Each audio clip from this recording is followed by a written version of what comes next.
this is a great time to transition into Prashanth Iyer. Unreal hockey mind. The guy's knowledge for not just hockey, but Detroit and what they should do and how they can do it is unreal.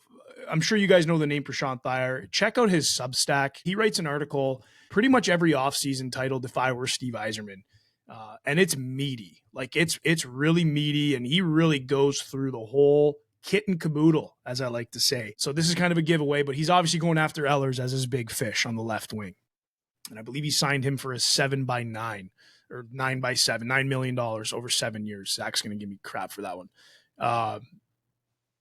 Don't hate it. What do you think of? Let's start with Ehlers. Let's work our way down. Yeah, Nikolai Ehlers, someone like him, that's your top left wing, right? And this potentially could be a really good deal for the Detroit Red Wings if they are able to lock up someone like a Nikolai Ehlers. Now, looking at his point total in recent years, this past season in 69 games, 24 goals, 39 assists, 63 points.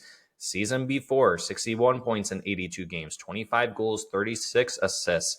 So he's a very consistent fringe 30 goal scorer. Most he's ever scored in a season was 29 goals back in, that's technically his third season, I guess you want to call it that. Yeah, his third season in 2017-18, where he put up 29 goals, 31 assists for 60 points.